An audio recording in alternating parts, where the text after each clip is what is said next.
Maraming Christians o magsasabing Christians, marami ho, lalo na ang bansa natin, known as the only Christian country in the Far East, ano ho tayo makajos eh. Makajos, pero wala tayong takot sa Diyos. Yun ang masakit na katotohanan. Pero huwag kayong mag-alala. Sa kabila ng masasamang balitang sinasabi ko sa inyo, mapalad tayo. Bakit? Nandito ka. Sabi mo sa katabi mo, nandito ka. Oh? Bakit naman? Paano naman ako naging mapalad? Dahil may pag-asa ang ating bayan. Bakit kamo? Because Jesus wants to use you mightily. Amen po? Gusto kanyang gamitin ng matindi. Kaya ikaw at ako, umaasa tayo, ito ang solusyon para sa ating bayan. Now, alam nyo, importante ito. Now, bakit kamo? Now, napansin nyo po ba yung ating kwentong binasa? Yan po ay sikat na kwento dahil alam ng maraming tao about that story. It is about the feeding of the 5,000. And itong kwento na to, sa lahat ng himala na ginawa ng Diyos, ito lang ho yung nakatala sa lahat ng mga Gospels. Ibig sabihin, in all of the Gospels, ito po yung nasulat. And siyempre, sunod sa resurrection. Kung yung resurrection ay kalat sa lahat, kasi po, may sabi ni Paul, there were about 500 who saw Jesus personally, that He rose again from the dead. Doon pa lang, naging kalat na ng usap-usapan. So everybody knew about the story. And up to today. Ngayon, ito pong amazing. Ito namang feeding of the 5,000, bakit nandoon din sa lahat ng Gospels? Kasi hindi nyo rin, practically speaking, hindi malayong kumalat din yan kasi alam na alam niyang kwento na yan. Paano ko nalaman? Kasi sabi sa Matthew 14:21, kasi isa yan sa mga bahagi na kung saan pinakita doon yung feeding of the 5,000, sabi niya, there were about 5,000 men who ate besides women and children. So, ilan ang kumain? Diba? Ang dami. Ibig sabihin, hindi lang 5,000, tinutukay lang sa 5,000, yung mga lalaki lamang. Dito lang sa atin, mas marami ang babae. Tama ba? May mga bata pa. Malalaki ang pamilya ng mga Israelites. Malalaki ang pamilya ng mga panahon na yon. Kasi nga, sa kanila, yaman ng pamilya, ang anak eh. Kaya talagang masaya sila pag maraming anak. So, most probably, marami talaga yung dumating. Kaya nga sabi ng mga scholars, maliit na ang 15,000. Kaya maarahil, mas marami pa. So, isipin nyo, kung ganun kadami yung nakakaalam ng kwento, marami, talagang kakalat yan. Kaya hindi mo maitatanggi na maikikwento yan sa lahat ng Gospels. Okay ba yun? Tapos hindi lang yun. May mas malalim pang dahilan. Remember, it was inspired by the Holy Spirit for this story to be written in all of the Gospels. Bakit? Kasi ito'y importante sa mga taga-Israelites at importante rin maging sa atin. Alam nyo ba that intertestament writings, sa kanila ng mga panahon na yon, they were expecting the Messiah to feed them with bread from heaven. Kaya nakasulat yan doon. Sabi niya, the Messiah will appear and feed them with bread from on high. At dahil nag-expect sila ng katuparan ng pangako ng Diyos na may darating na tagapagligtas, maging sa kanilang yung time na yung tinasabing intertestament writing, iyan po yung panahon na, di ba, yung Malakay at Mateo, ang agwat niyan ay about 400 years na may prophetic silence. No? God was not silent because He was speaking to the fulfillment of the prophecies. But at that time, there were no prophets declaring God's messages. Kaya ang tawag nila dyan, prophetic silence. Ngayon, kaya may silang idea na dating ang Messiah. So here is Jesus Christ, He want to tell them this. Kaya tingnan nyo ha, sabi niya when it was already quite late, meron siyang mensaheng gustong ipaabot. Sabi niya, His disciples came to Him and said, this place is desolate and it is already quite late. So doon pa lang makikita ninyo, if you are the Israelites, at that time, iniisip mo, nasa desolate, nandito tayo sa isang patay at ilang na lugar. Nakuha nyo?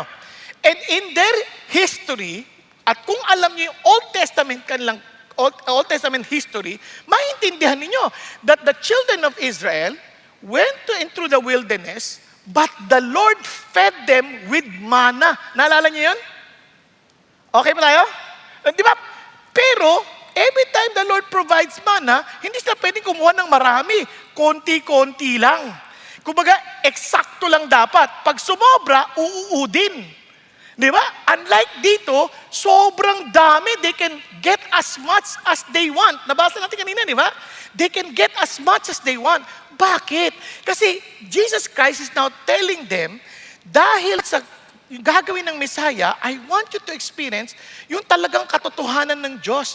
That He is super abounding. Na ito siya, He has a power to give He has a life-giving power. God is telling us, iba yung power ko. Yung power ko is something, may akong ability to do, and it is something beyond your imagination. Now, bakit ko kailangan sabihin yan? Because if this is the power of God, God empowers us, that shape the generation, anong klaseng power yun? Tingnan nyo ha, sabi ni Jesus sa Ephesians, I pray that the eyes of your heart may be enlightened, magliwanag yung mga mata ng inyong puso. Sabi niya, para malaman ninyo ano ang pag-asa ng kanyang panawagan at ang yaman ng kanyang kalwalhatian na ipinamamana sa lahat ng mga inihiwalay ng Diyos para sa kanyang layunin. Ang tawag dyan, saints. At kayo yun, tayo yun. Everyone who claims to be followers of Jesus, they are saints. Kaya hiniwalay sila ng Diyos. Imagine mo, gusto kong maintindihan yan. Ano daw yun? And what is the surpassing greatness of His power? Kanya naman kanyang pagkakadescribe ng power ng Diyos na, sabi niya, surpassing greatness of His power toward us who believe. Na kanino daw yun? Nasa lahat ng nananampalataya. So, isip sabihin, itong God that empowers us, anong klaseng power yan? And that power, hindi pinapakita sa atin ng Diyos para lang sabihin, well, powerful ang Diyos ko. Hindi. Gusto kong intindihin yung, that is at work in you. Those who believe. Nga kaya sabi na, tinan nyo, kahit sa John 6, ano sabi ni Lord? This was He saying to test Him, for He Himself knew what He was intending to do. Sinasabi niya na yan para sabihin niya sa'yo, hindi ako nandito para i-display ko lang yung power. Gusto kong kayo mismo ma-experience nyo yung power. Okay ba yan? Parang ganito, pagka isang mga awit, ang galing, yung ganda ng boses, nakakabilib, dibang-diba ang dating. Sabi nung diba, hindi ako nandito para magpasikat sa inyo. Gusto ko sabihin sa inyo, I want to sing through you. Yung power, hindi ko to dinidisplay. Parang sabi sa inyo, powerful ako. I want you to know, I want this power for you to experience through you. Okay ba yan? Kaya God wants you, He wants to use you mightily. Kasi yung power na yan, hindi yan sa maliliit na pangarap. Kung ang pangarap natin ay kayang-kaya nating gawin without God, walang kwentang pangarap yan. Pero kung yung pangarap natin ay isang bagay na lagpas sa kakayanan natin at alam natin we cannot accomplish it without God, alam natin that is something that God wants you to accomplish kasi siya ang kasama natin. Without Him, we cannot do anything. So let me repeat, Jesus wants to use you mightily. Paano? You have to trust, give, and watch. Now, anong ibig sabihin na? Simulan natin sa trust. Now, bakit trust? Kung mapapansin nyo sa kwento ng Lord, maliban na dumating tayo sa puntong naintindihan natin, we cannot do it. Hindi kikilos ang Diyos. Kasi, kumbaga, we need to transfer our self-trust to Him. Nakuha natin. Tingnan nyo po. Punta tayo dito sandali, no? Para lalo nating ma-appreciate. Sa Mark muna tayo kasi nabasa naman natin yung John. The people saw them going and many recognized them and ran there together on foot from all the cities and got there ahead of them. And sabi niya, and when Jesus went ashore, He saw a large crowd. Sabi niya, and He felt compassion for them because they were like sheep without a shepherd. And He began to teach them many things. Now, ano napansin ni Jesus? These people are like sheep without a shepherd. No one is leading them. Di ba talagang kung ang tupa walang leader, walang pupuntahan yan, walang saysay yan, hindi yan lalago the way ng mga tupa na merong shepherd. Kaya nga to us, being called to lead, they need someone to tell them. Kasi tayo hinirang ng Diyos dito sa lupa na parang tayo yung katawan So He wants us to lead them, to shepherd them, because Jesus is the ultimate shepherd. Are you following?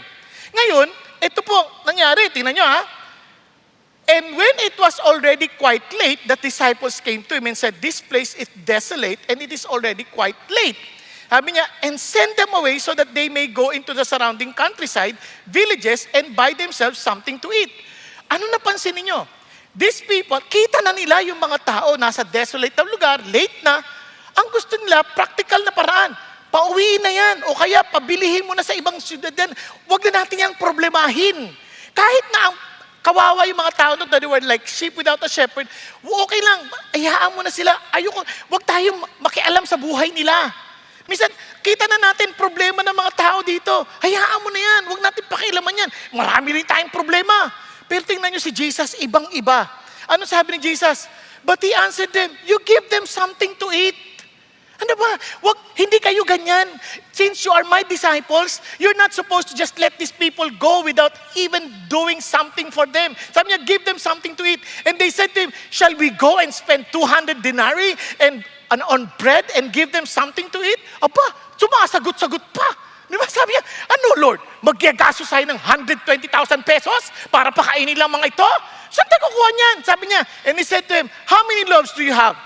Ilan bang loaves ng tinapay meron tayo? Sabi niya, hindi sila nakaimik.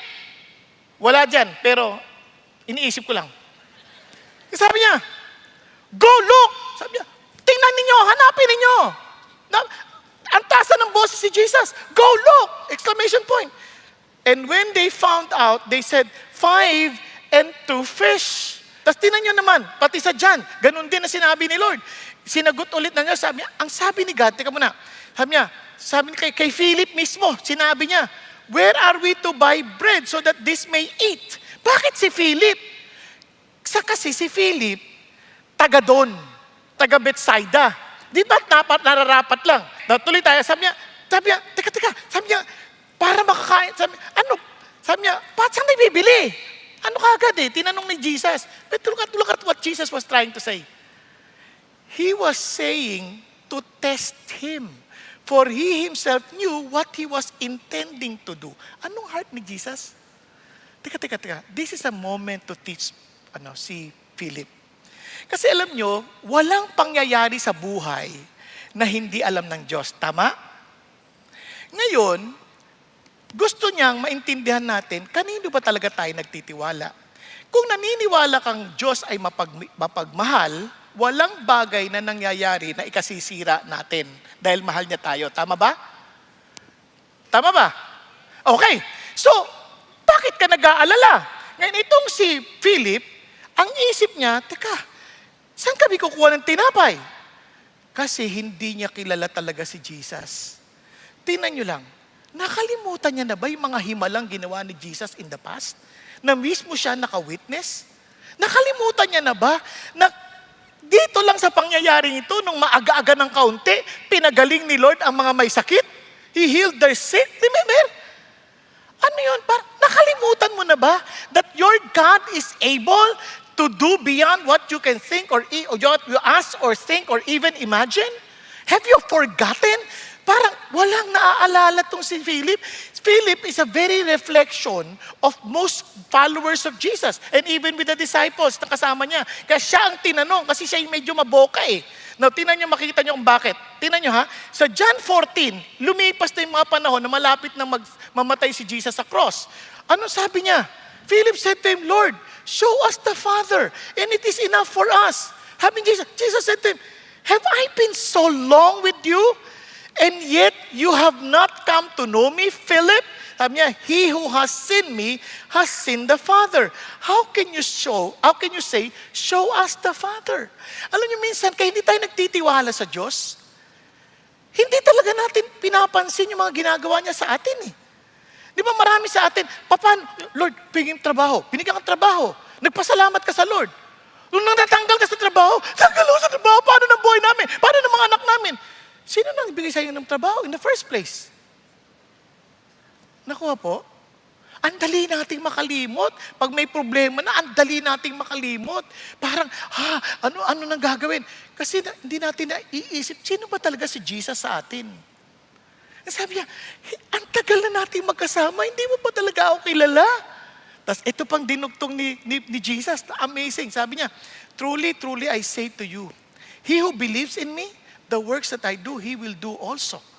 And greater works than this, he will do because I go to the Father. No, ano sabi niya? He who believes, he who trusts in me, mas higit pang magagawa mo. Kasi yung power available sa'yo. If you do trust Jesus, you can do more. And sabi niya, kasi faith, sabi nga ni Corrie ten Boom, sees the invisible, believes the incredible, and receives the impossible. Yun ang totoong trust sa Diyos. Alam niyo ang galing ng Diyos, bakit kamo? Sabi niya, whatever you ask, tinuloy niya pa in my name, that will I do, so that the Father may be glorified in the Son. Ano sabi ni Jesus? You asked in my name. You want to be fruitful? You want to do my work because I told you? Then go. Trust in me. You pray. Use my name and I will do it. And my Father will be glorified. Tingnan niyo pa sabi niya, if you ask me anything in my name, sabi niya, I will do it. Kaya naman, etong sabi ni Lord, for this is the love of God, that we keep His commandments. And His commandments are not burdensome. Alam nyo, if we trust God, look at this. Nung anniversary, remember, we were challenged by Pastor Peter. Actually, he envisioned, he gave us the vision coming from the heart of God that we are to reach for 5 million people. 5 million. Yung iba, hindi natin kaya yan, dami. Tapos iba naman, puro na lang, bilang. Ang hirap sa inyo, puro kayo numero. Hindi. Paano malalaman na nagagampanan natin yung sinabi ni Lord, make disciples of all nations, kung di natin bibilangin?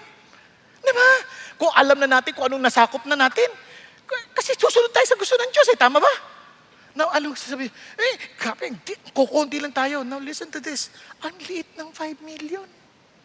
Alam niyo bakit maliit? 120 million ng Pilipinas. By the time, after ng 5 years, baka 130 million na yung Pilipino. O, paano na yon? Yung 5 million na huli natin, nadagdagan pa ng 10 million. O, di talo tayo.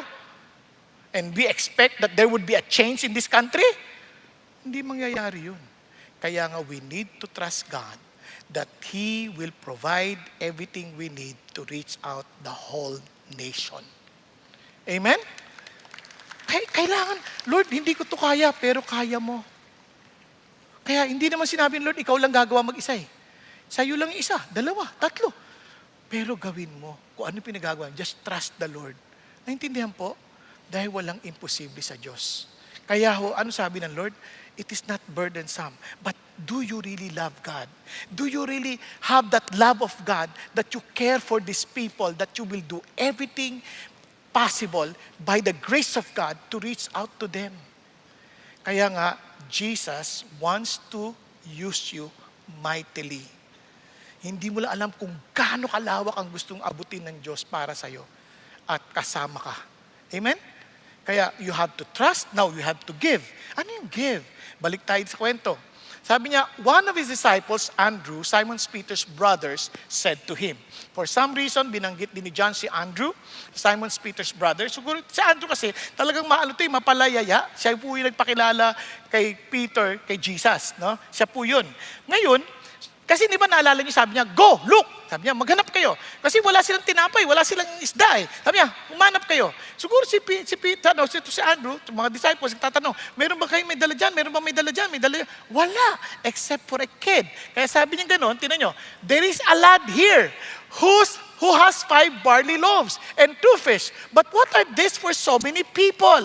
Ganon din si Andrew, ang tingin niya, hindi, wala naman itong kwenta. Bakit? Isipin niyo, unang-una, barley loaves. Ang barley loaves, yan po ay pagkain na mahihirap. Hindi yan yung matitinding loaves of bread. Hindi. Barley loaves. At 2 fish. Ang yung lad pa, maliit lang na bata yan, parang, kasi sinasama din nila yan para makinig sa mga turo ng mga religious, yung mga gatherings eh. Kaya naman, itong batang to, para magkaroon lang kayo ng idea, ganito itsura, ang liit-liit, siguro mga 7 to 12 years old according to the scholars, pero sa totoo lang, walang nakatitiyak kung gaano yung edad. Kasi wala naman sinabi. Pero imagine yung liit na yan, ano naman magagawa niyan? Tapos ganyan lang yung basket, malaki pa nga yan eh. Now, tingnan niyo po, anong klaseng tinapay? Hindi yan, yan tinapay parang pita bread. Maninipikat ang tawag niya, biscuit eh, sa panahon natin. Biscuit tapos, yung isda, tingnan niyo naman, malaki lang sa picture. Kasi siyempre, ang laki ng LED natin, di ba? Pero sa totoo, ang liit lang yan. Kasi bata lang yan eh. Paano naman makakakain lahat? Now, tingnan po ito na maganda. Hindi naman hinahanap ng Diyos at hihingin sa iyo ng Diyos ang bagay na hindi niya binigay. At hindi siya hihingi beyond what you are able. Are you following? Hindi niya hihingi kasi ang Diyos, alam niya kung ano binigay niya sa iyo. Hahanapin niya lang sa atin. Ano yung binigay niya sa atin? Tama? Now, itong amazing part. Kahit ano pang tingin natin sa sarili natin, tingnan niyo how God will work. Hindi siya naghanap ng malalaking bagay. Yung maliit na bagay na yan, kaya niyang paramihin yan at gagamitin niya. Nakita naman natin. Pero tingnan niyo po, kahit sa Old Testament, may ganyang sitwasyon. When God saw the condition of the Israelites, sabi niya, nakita ko yung iyak, narinig ko yung iyak nila, nakita ko yung kapighatian nila, and I want to save them. Tinawag niya si Moses. Na tingnan niyo po, si Moses, hindi ako marunong magsalita. Hindi ko kaya yan. Hindi, ang dami niyang excuses. Until ano sinabi ng Lord? Sabi niya, the Lord said to him, what is that in your hand? Yun lang hinanap niya. Sabi niya, stuff. Yun lang, hindi ko kailangan ng marami. Stuff mo lang. Are you willing to give that stuff? At first, parang, wow, stuff lang pala eh. Pero alam niyo, na-appreciate ko, nung sinabi ni Rick Warren to in one of his preachings, ito sabi niya, ano ba yung stuff? Sabi niya, stuff is the identity of Moses. Bakit? Moses, a shepherd by trade, di ba? Pastor siya eh. Held a staff that signified his past and his profession. God's command to cast it down was an invitation to surrender his identity to the divine's will. As Christians, leaders, are we prepared to lay our titles at the feet of God, embracing our true identity found in Him? Hindi na yung, ano lang ako ordinaryong tao lang ako. Hindi naman yung ikaw, ordinaryong tao. Yung identity mo na anak ka na ni Jesus. Anak ka ng Diyos. Nakuha po, ako naman, hindi ko naman magagawa. Paano ko CEO ko eh. Hindi naman, ano ngayon? Ilatag mo yan sa paanan ng Diyos. And you will see how God will use your position, your title, your identity to advance His kingdom. Naunawaan po? Kaya hindi na issue yun. Tingnan niyo po. Ayan, our income. Sabi niya, Moses' staff was also symbol of his wealth. Bakit? Kasi nga, as prosperity in those times was often counted in livestock. Kasi yung yaman sila, ilan ang tupa mo, ilan ang baka mo, ganun ang bilangan. By surrendering his staff, Moses demonstrated unwavering faith in God's provision. Lord, ikaw na magpo-provide sa akin. And to many people, hindi sila makapag-minister kasi they're always thinking about their job. And wala ako, paano yung trabaho namin? Ano kikitain namin? Di ba? Sa totoo lang, kung isipin mo, sino ba talaga magpo-provide sa atin? Kaya sabi ng Bible, seek first His kingdom and His righteousness and all these things shall be added unto you. Ganon din ang challenge sa akin ng Lord. Kasi maganda naman buhay ko eh. Tapos may negosyo ko, accountant ako. Tapos bigla sasabihin niya sa akin, maglingkod ka sa akin. Lord, ano mapapala ako dyan? Di ba? Sino sino magpapakain sa'yo? Sino nagpo-provide sa'yo? Napalunok. Nung sumunod ako sa Lord, alam niyo sa awa ng Diyos, ang laki ng tinaba ko. The Lord never failed providing. Naintindihan niyo po? Kaya dapat ilagay natin doon, kaya isuko natin yun sa Diyos. And look at this, yung staff na yun, influence. A staff directed the sheep, mirroring Moses' influence over his flock.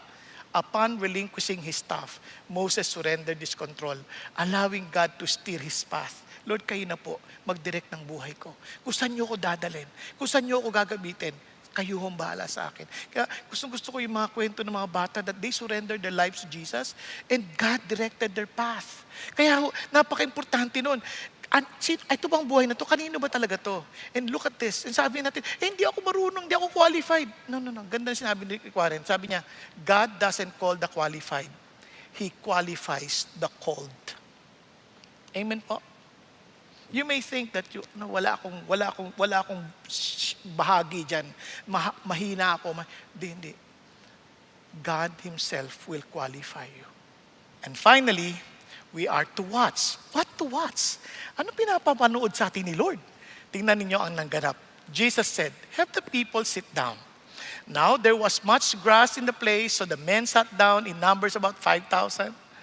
Just then took the loaves, and having given thanks, He distributed to those who were seated. Likewise also of the fish as much as they wanted. Look at them. Kuha sila as much as they wanted. Ikaw yung nagdi-distribute. Dumami! Grabe! Ala! Nakikita nila how the Lord, di ba? Parang, wow! Biro mo yung saya mo, nakita mo, dumadami yung tinapay, hindi na uubos, yung isda, hindi na uubos. May ano to? Parang, ikaw mismo, nakikita mo yung kamay ng Diyos sa mga pangyayari. Napansin nyo, sa maraming tao, hindi nila napapansin ang kamay ng Diyos sa kanilang mabuhay. But this time, as you obeyed God, as you gave your trust in Him, as you give yourself to Him, biglang kita mo, wow, ang tindi ng mga nangyayari. Kitang-kita ko yung kamay ng Diyos sa buhay namin. Kitang-kita ko yung kamay ng Diyos sa pamilya namin. Nakuha ninyo? Now, tinan nyo pa. Nakakatuwa. Tinan nyo. And when they were filled, He said to His disciples, gather up the leftover fragments so that nothing will be lost. Grabe, sobra pa. Di ba yung mga fragments, mga tira-tira nila yun dahil sobrang kinuha nila. Tapos, they were filled. Kung ikaw ay busog, ikaw ay gutom na busog ka, anong pakiramdam mo? Ang saya-saya ng pakiramdam. Tama? Naranasan nyo ng hindi kumain ng 3 araw? Sino dito na nakaranas ng hindi kumain ng 3 araw? Kakaunti lang. Isang araw lang. O kukunti lang. Mayaman kayong lahat.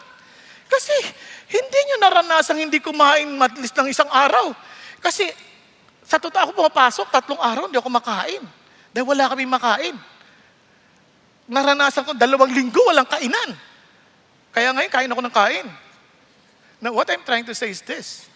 Pag nakakain ka, 3 araw lang na hindi ka kumain, kahit anong lasa niyan, ang sarap man. Eto, maghapon, gutom eh. Nung pinakain, kahit ang tinapay yan, parang Jollibee. Diba? Sarap. Naintindihan niyo po? Parang ayaw niyo ng Jollibee. McDo, gusto niyo? So what I'm saying, kahit pag nag-fasting kayo, kahit anong lasa niya, super sarap yan. Yan ang eksaktong saya nila. And can you imagine, with all your work, with all the things that God did with you, biglang, wow, ang saya mo bigla. Napalaya ito sa buhay, naayos ang buhay niya. Ang saya, mag-asawa, maghihiwalay na naayos. Thank you, Lord. Di ba ang saya? Hindi naman tayo kailangan ng Diyos eh. Sa tulang, He can accomplish it with or without us. But He chose to use you, to use me, to use us mightily. Bakit? He wants to share the joy with all of us. Alam po ninyo, di ba ang sarap pong isipin, walang nasasayang na buhay kung ang nagpahanda tayo magpagamit sa Diyos. Ulitin ko, God can accomplish the work with or without us. But God desires for us to share with His joy.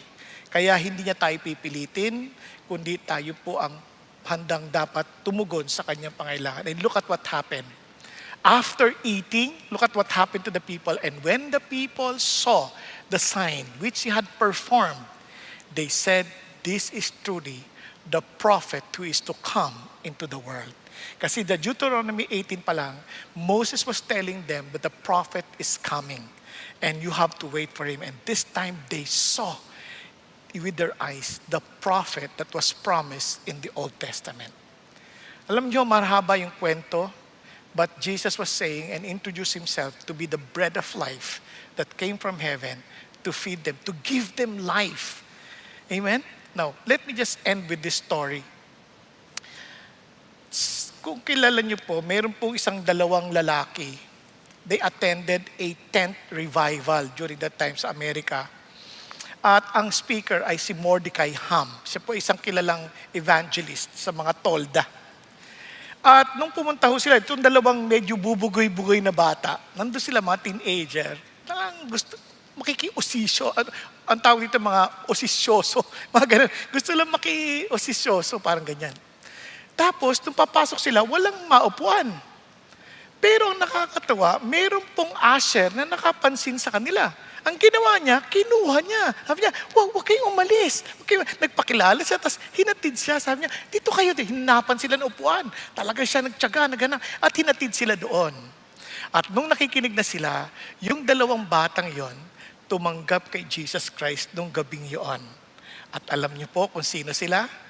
Sila po ay si Billy Graham at ang kanyang supporter na si Gertie. Now, ito po ang napakagandang pangyayari. Isipin ninyo, si Billy Graham, God used him mightily. But nobody knew about the usher. Sa mata ng Diyos, that guy faithfully accomplished his calling to God. Amen po? Hindi na issue kung kilala tayo.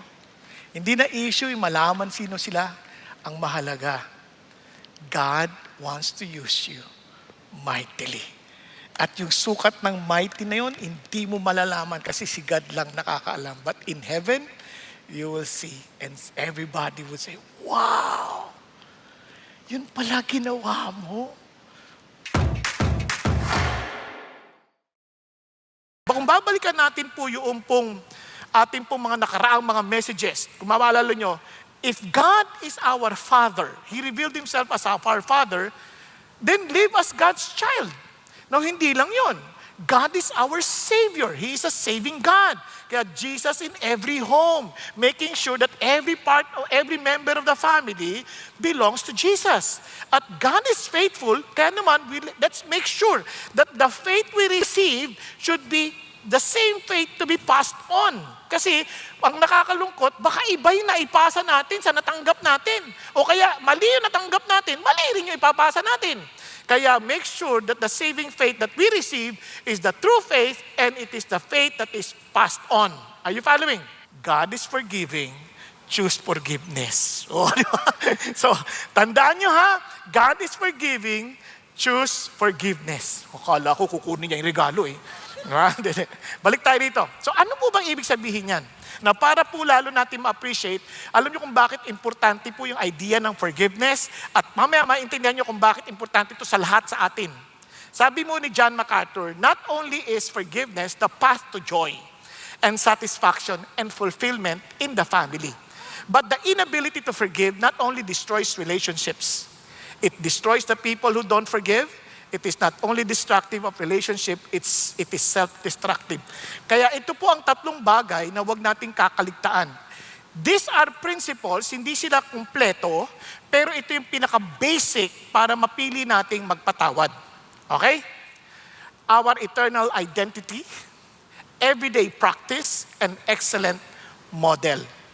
Una, choose forgiveness because of our eternal identity. Bakit? Napansin niyo po ba to?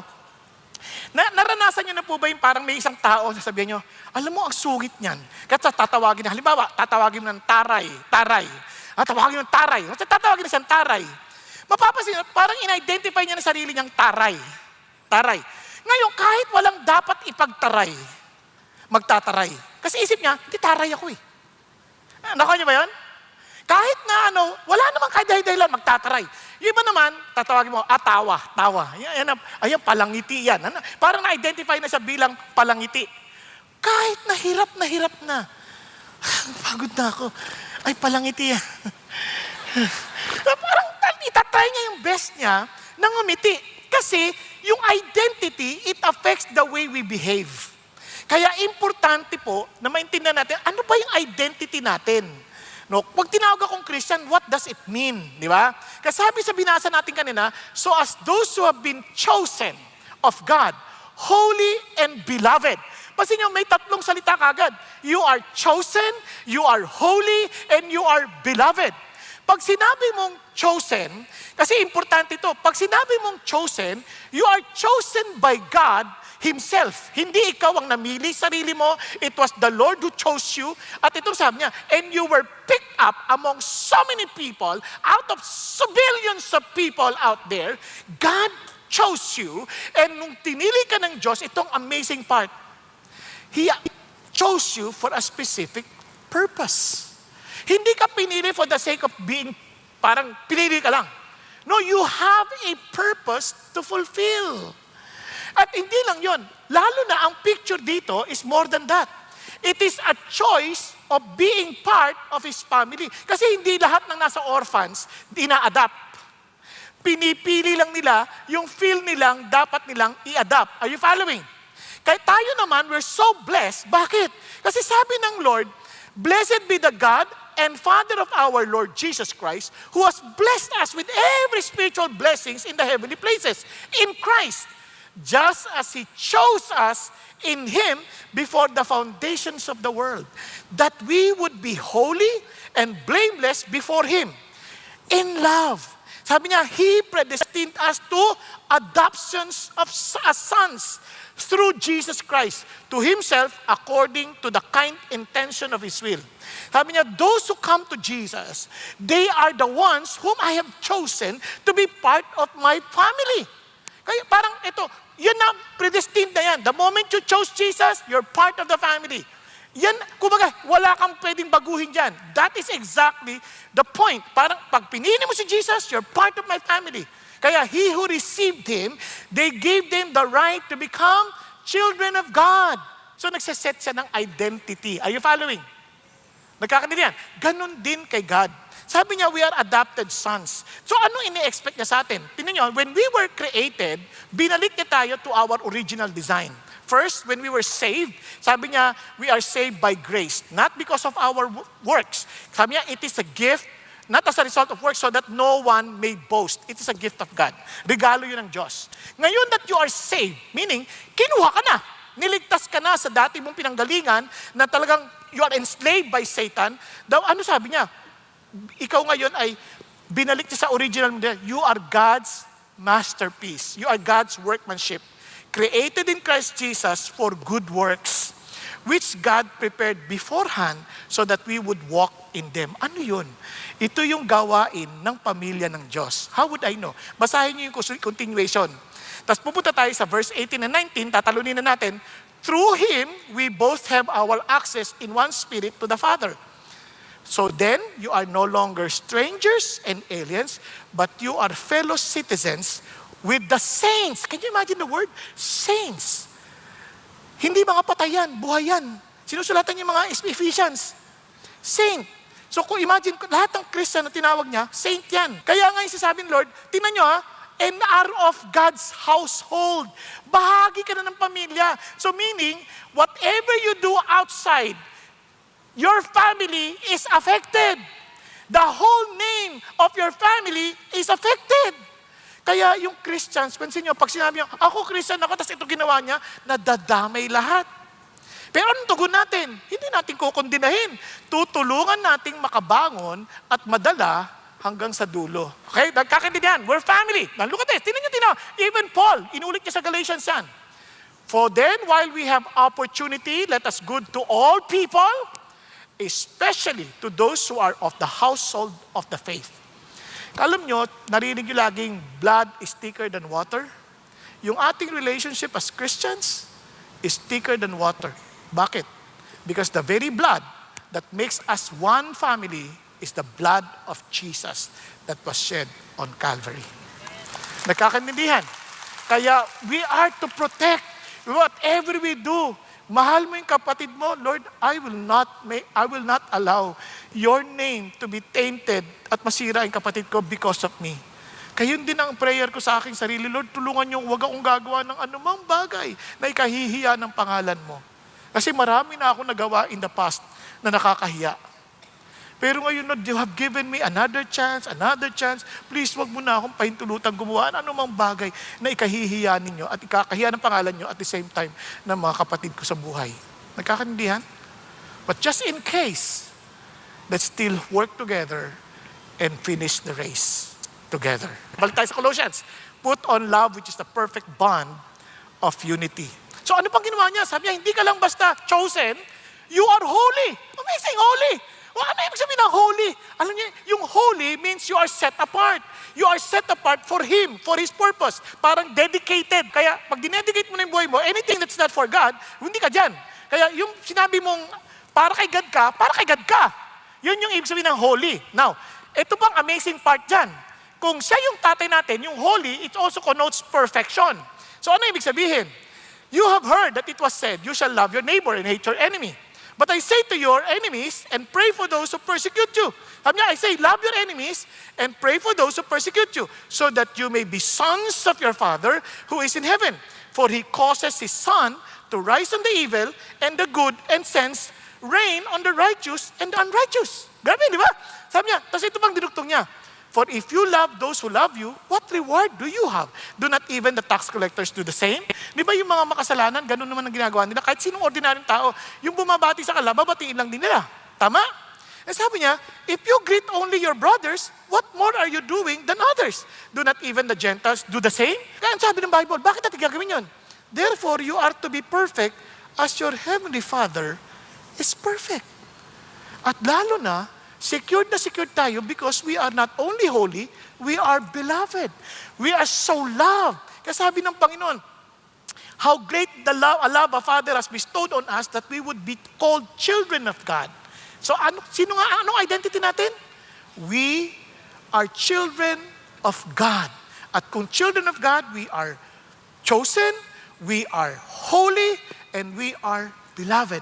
Or beloved. Now, isipin nyo, kung ikaw'y punong-puno na ng pagmamahal mula sa tatay, hindi ka na ma-insecure magmahal sa iba. Kasi kahit di mo ako pansinin, ang tatay ko, lagi ako pinapansin. Kahit hindi mo ako sagutin, okay lang.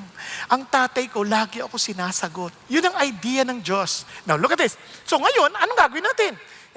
Kung God is love, at ikay anak ng Diyos, ano ka ngayon? Renato is love. Tama? Abraham is love. Alan is love. So, madalit salita, sino ka? Palitan mo yung pangalan mo ngayon. Renato is patient. Renato is kind. Renato is not jealous. Renato does not brag and is not arrogant. Renato does not act unbecomingly. Renato does not seek its own. Renato is not provoked. He does not take into account a wrong suffered. He forgives. Does not rejoice in unrighteousness, but rejoices with the truth. He bears all things, believes all things, hopes all things, endures all things. So paki-memorize nyo po, ipalitan nyo ng pangalan nyo. Kaya, napaka-importante nun. Now, pangalawa, our everyday practice. Siyempre, alam nyo, hindi madali yun, kasi lagi na, araw-araw natin gagawin yan. Tingnan mo sabi niya, our everyday practice, sabi nga na, put on a heart of compassion, kindness, humility, gentleness, patience, bearing with one another, and forgiving each other. Now, ano napansin po ninyo? Yung word na put on, parang isusuot mo. Sabi niya, put on the heart. Pag sinabi mo the heart, ibig sabihin, hindi yung sapilitan. Ito, sinasabi niya, put on a heart. Ibig sabihin, with joy, with such delight, na gagawin mo to. With such delight, susuotin mo to. Pero para ma-enjoy mo yan, kailangan, hubarin mo muna yung pangit na damit, yung mga pangit na hindi bagay sa'yo. Hubarin mo muna yung bagay na damit na hindi nakakabuti sa'yo. Kaya nga, mapapansin ninyo, bago sinabi yan, sa unang verses, itong sabi, but now you also put them all aside. Anger, put them all aside. Anger, wrath, malice, slander, abusive speech from your mouth. Do not lie to one another since you laid aside the old self with its evil practice. Lahat yan, tabi mo na. Paano mo gagawin? Ito pa, buti na, hindi pa tapos. And put on the new self. Kasi may bago ka na pagkatao. He is being renewed to a true knowledge according to the image of the one who created him. Meaning, you have to always remind yourself of your new identity, tapos i-meditate mo. Kasi new knowledge renewed knowledge of the one who created you. Sino yan? Di ba remember, the Word, in the beginning was the Word, and the Word was with God, and the Word was God, and everything existed because of Him? Naalala nyo? It was Him who created us. It is the Word. Sabi niya, talaga yun yung sinasabi si Jesus who became human. Kaya naman, we are to meditate the very Word that revealed Him. Na lagi mo ni-meditate para sa ganun, nasa-set aside yung galit, yung malis, yung slander, anything na nakakasama sa'yo, matatanggal. Alam niyo ba kung napaka-importante niyan? Kaya nga, nung mga pinag-aralan nila, ito sinare ni Pastor Marty kagabi, tuwan-tuwa ako. Yung impact ng reading the Bible, yung nagme-meditate. Yung feeling lonely, nagda-drop ng 30%. Yung mga galit, laging galit, yung mga anger issues, nagda-drop ng 32%. Yung mga laging may sama ng loob sa mga relationship, nagda-drop ng 40%. Yung mga nag-alcoholic, yung mga yan, nagda-drop ng 57%. Sex outside of marriage, nagda-drop ng 68%. O, di ba? And feeling spiritually stagnant, nagda-drop ng 60%. And viewing pornography, nagda-drop ng 61%. Grabing laki ng porsyento nun. Kasi they first put aside all malice, all slander, all anger. So you can put on a new clothing. Anong ipuput mo? It is a clothing made of some special materials. And to easily remember the word, kokaihu genpa befo. Kokaihu genpa befo. Imported yung materials na yan. Ano yan? Ano yung kokaihu genpa befo? Ito po yan. Tadan! Compassion, kindness, humility, gentleness, patience, bearing one another, forgiving each other. Alam niyo, pag sinabi niyo yung compassion, iniisip niyo yung awareness ng suffering ng ibang tao. Parang, kung ako sinisiraan itong tao na to, may problema siya. Palagay ko, di ba, sa halip na sa mamaloob mo, palagay ko meron tong pinagdadaanan na hindi maganda. Siguro, hindi siya tinatrato ng maayos sa bahay nila. Siguro, so you sense that compassion on him. Sa halip na magalit ka, naawa ka pa nga. Tama? Tapos, kindness. Yung kindness, yung idea ng, ito po yung parang, nagiging warm-hearted ka. Parang, kawawa naman siya. Paano ko siya matutulungan? You begin to think on how to help the person. Yung humility, naintindihan mo, galing ako dyan. Masamang tao ako. In fact, tinatanong na sa akin, paano mo nalalagpasan yung mga comments sa preaching mo ng kung ano-ano? Una, hindi ko siya binabasa. Kasi I did not preach to impress people. I don't even care if they hated me, kasi even if it's unsettling, why? Because I did it as long as I knew that I did it for my God's glory. Kasi iba-ibang preferences ng tao. Some they may like it, some may not. Sabi, paano hindi sila maliligtas? The Lord alone can save, not me. But some are being saved. I don't know why. This is only by the Lord. Nakukuha ninyo. Ang mahalaga, you know what you are doing. Nagkakadinihan? We cannot please everyone. Kaya, crucial yung, hindi ako doon tumitim. Ang iniisip ko lagi, teka muna, galing ako dyan. Mas masama pa ako dyan. Pag sinabi siya, mayabang ka eh. Oo nga eh. Sa totoo lang, sobrang yabang ako. Niligtas ako ni Jesus. Swapang ka eh. Naku, sobrang swapang ako. Niligtas ako ni Jesus. Walang niya ka. Naku, totoo yan. Ako yan. At masahol pa ako dyan. Niligtas ako ni Jesus. Nakuha ninyo? Remember where we came from. The old dress that we removed from us. Meron tayo niyan. Magagalitin? Sobrang magagalitin ako. Kung alam nyo lang, nananakit ako ng kapwa ko. Kasi maliit akong tao, may tinatawag na small man syndrome. Nagpapakasiga-siga kasi maliit. Nakuha ninyo? Nang babato, kasi wala ka namang panlaban, 5 bato ko na lang.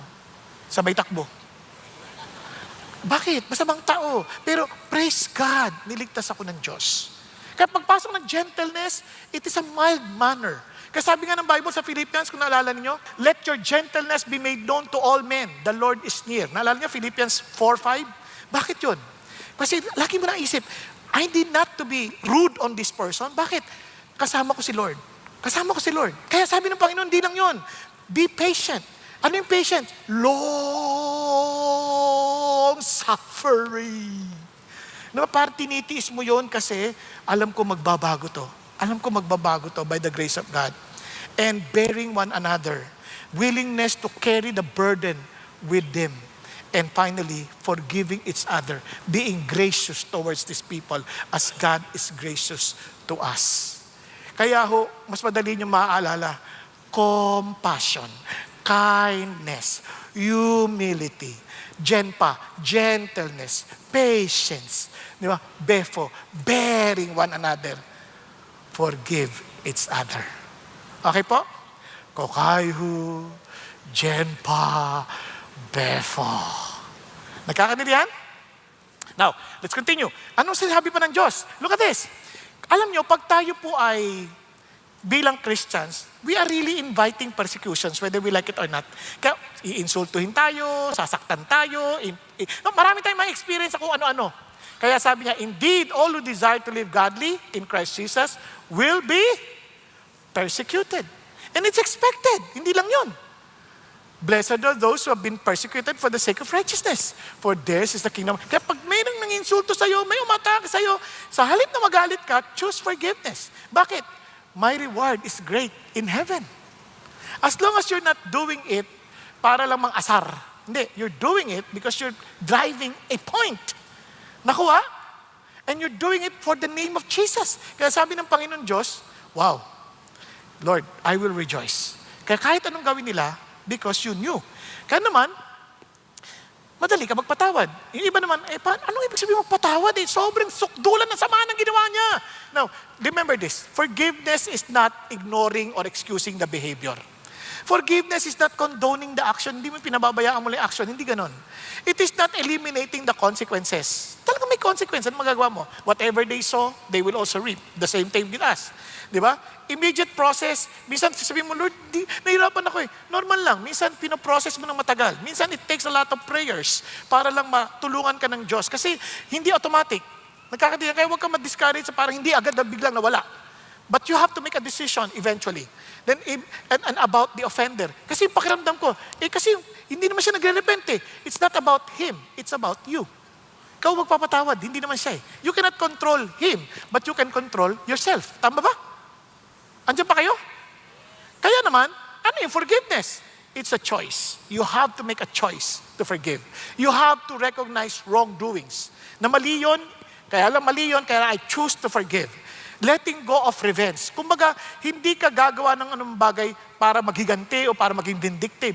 Kundi para tulungan siya sa kanyang ikabubuti. Kung kailangan siya disiplinahin mo. Para sa kanyang ikabubuti. Hindi para sirain siya. It's for your personal freedom. Kasi the moment you forgive, napapalaya ka. Hindi mo ba napansin? Yung pag nagtatanim ka sa sama ng loob, di ka makatulog. Tapos yung kinasasama mo ng loob, tulog na. Yung asawa mo, galit ka sa kanya, tapos tulog-tulog. Gumaganon pa. Kasi ikaw yung nabibihag. Tapos ito pa, independent of trust. Hindi naman sinasabi, ibalik mo yung trust, yung tiwala mo sa kanya. Pinatatawad na kita, kanyari nangutang, hindi nagbayad. Oh, pinatatawad na kita, pero hindi kita pa uutangin ulit. Hindi ba? Hanggang di ka nagbabayad. Tama ba? Kasi you have to regain the trust. Now, ano ba? Acknowledgement of consequences. Kailangan, hindi ina-acknowledge mo pa rin yung consequence ng kanyang ginawa. Katulad ng ginawa ng asawa ni Charlie Kirk. I forgive the offender. Pero hindi ibig sabihin, laya na siya. Ibig sabihin, tapos na. Hindi. He had to acknowledge that there is a consequence. Okay po ba yun? At saka hindi na against her. It is against the people of the United States of America. Kaya naman, blessing ang magpatawad. Blessing. Kasi may joy of pleasing God. May privilege of displaying Christ-likeness. At mayroon tayong peace of mind and heart. At gumalakas ang ating mga pangatawan. Nakita natin kay Tom. Yung stronger relationship natin sa mga kapwa-tao. Kasi if we are hurt, we will hurt even those who love us. Yung pag meron tayong sama ng loob, yung mga nagmamahal sa atin, masasaktan pa natin eh. Bakit? Hindi natin nambasihin ang effect. Kaya may reliance tayo ultimately on God's justice. Lord, kayo na to. Pero pagka may unforgiveness, nako, para ka nabihag ng nakaraan. Ikaw ay laging anxious, minsan depressed, madami mong sakit, minsan dry ka spiritually, tapos may hindrance ang blessing and answered prayers, and of course, you're trying to take justice into your own hands. Sabi ni Martin Luther King, forgiveness is not an occasional act, it is a constant attitude. Kaya finally, excellent model. Tulad ng ating title, sabi niya, our excellent model, God is forgiving. Choose forgiveness. So, sabi ng Bible, tinan niya, just as the Lord forgave you, so also should you. Talagang inano ka agad kung paano ka pinatawad ng Lord. Now, mabilisan na lang. Paano tayo pinatawad ng Diyos? Hindi ho simple. Iniwan niya yung comfort ng langit. Sa totoo lang, hindi niya tayo kailangan. In eternity past, they were just enjoying with His Father, with the Holy Spirit. Hindi niya tayo kailangan. Tayo nagrebelde. And yet, He knew that we will perish. Kaya naman, He had to come and leave the comfort of heaven to die for us. Yung lang mag-suffer ng kapareho ng gutom na narasuffer natin, yun lang mag-suffer na makaranas siya ng bagyo kapareho ng dinadaanan natin. Ako, hindi biro yun. Walang bagyo sa langit. Pero nabagyo siya para sa atin. Para ano? Para patawarin tayo. Pag-isipan nyo, ganun magpatawad ang Panginoon. Hindi komportable ang magpatawad. Kaya wag nating iisipin, komportable tayo pa nagpatawad tayo. It is not comfortable. It's painful. Because you're the one who will carry the burden of forgiving. But the moment you do that, as Jesus did it, it's a great joy. Seeing everyone happy. Kasi sabi niya, with great joy, He endured the cross. At yun ang makikita natin how the Lord, He's sharing with us the joy of God para sa ating lahat. Kaya naman, ang sarap-sarap isipin, nung nagpatawad tayo ng Lord, hindi niya naman, dahil mahal niya tayo, hindi ka naman niya pipilitin. Oy, tanggapin mo yung kapatawaran ko. Walang ganon. Minsan, hindi niya tatanggapin. Kasi magkaiba ang kapatawaran sa reconciliation. Since I don't have enough time to explain, magkaiba. Kasi ang forgiveness at reconciliation, yung reconciliation, it requires yung other party to agree with you. Yung forgiveness, binibigay mo na yun kahit di siya nag-agree. Naintindihan po natin? Kaya magkaiba yon. Ganun pa man, God is telling us to forgive. Tingnan niyo po paano ginawa ni Jesus. For you have been called for this purpose since Christ also suffered for you, leaving you an example for you to follow in His steps. Sabi niya, who committed no sin. Wala siyang kasalanan, nor was any deceit found in His mouth. Walang panlilinlang sa kanyang mga labi. While being reviled, wow, He did not revile in return. While suffering, He uttered no threats. Hindi niya tinakot. Pagtapos ko nito, lagot kay sa akin. Yari kayo. Walang ganon. Kept entrusting Himself to Him who judges righteously. And He Himself bore our sins in His body on the cross. For what purpose? Forgiveness. And look at ano sinasabi niya ngayon? In the same way, you wives, be submissive to your own husbands. Wives, sino mga wives dito? Wives, pakita sa kamay. Isipin nyo kung yung asawa nyo, hindi nagtitiwala sa Diyos. Anong pwede nyong makita na magagawa niya? Sa palagay nyo, yung husband nyo, walang takot sa Diyos. Anong pwede niyang gawin? Mambabae. Yung iba, manlalaki, pwede rin. Nangyayari na yan eh. Hindi naman yan pang-iinsulto. Pangyayari na yan. Tama ba? Ano gagawin mo? Tapos susunod ka pa rin. Itong lalaking to, ang kapal ng mukha, nandadaya, ha? Tapos sasagot. Ano sabi niya? Paano mo panalunin? Babaybulin mo ba? Ha? Ano mo sinasabi ng Bible? Kayong mga manglulungalun niya! Pupunta ka sa impyerno! Ganun ba? Ganun ba? Ganun ba sabi? Ang sabi, hindi. They may be won without a word by the behavior of their wives. Sweetheart, kumain ka na ba? Hindi yung iimbisigahan mo, naka-miniskirt, 16 years old. Kapal niya. Tapos datating sa bahay, nakaganyan ka na, miniskirt ka na. Ayan ba, hanap mo? Naku, huwag ka nang lumaban dyan. Kasi pag may edad ka na, yung ugat labas na eh. Ganun ang mga puno. Kaya wala kang laban. Huwag mo labanan doon. Labanan mo sa, sweetheart, pinagluto ko ng paborito mo. Mamasahin kita.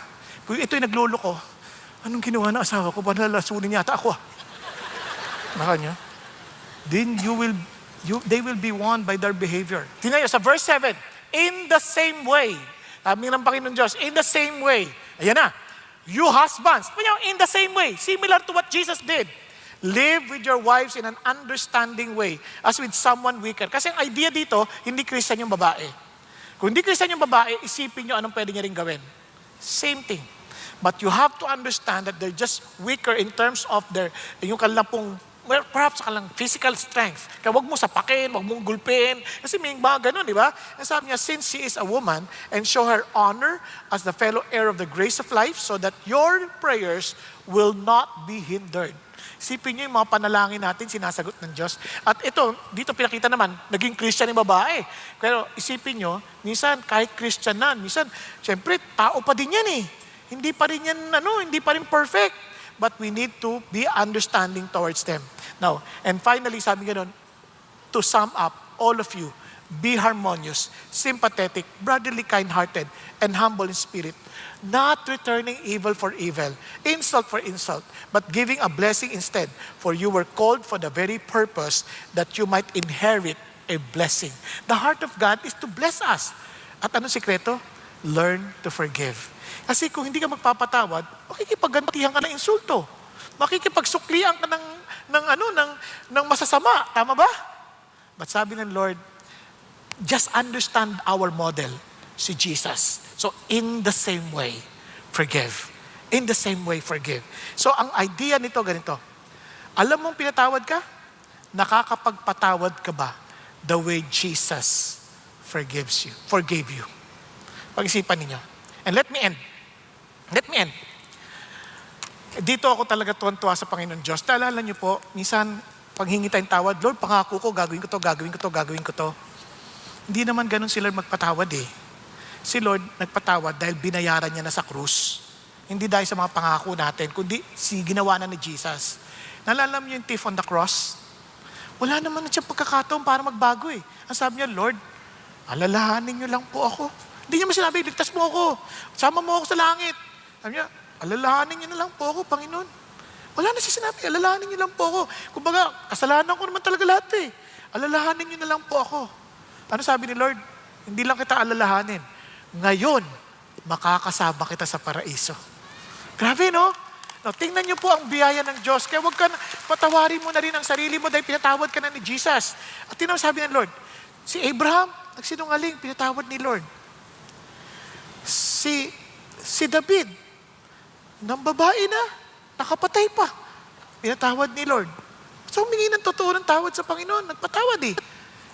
Si Paul, terorista yun. Tinakot niya yung mga Christians. Pinatawad ni Lord. Yung thief, pinatawad ni Lord. Tingnan mo yung katabi mo. Pinatawad din ni Lord yan. Kaya lang, paano kung di niya tinanggap yung kapatawaran? Kasalanan niya na yun. Basta pinatawad ka na ni Lord. It's just a matter of accepting His forgiveness or rejecting it. Tayo pong lahat ay yumuko at pumikit sandali. Mga kapatid, sobrang mahal tayo ng Diyos. He forgave us. He took the initiative to pay the penalty of our sins that we may be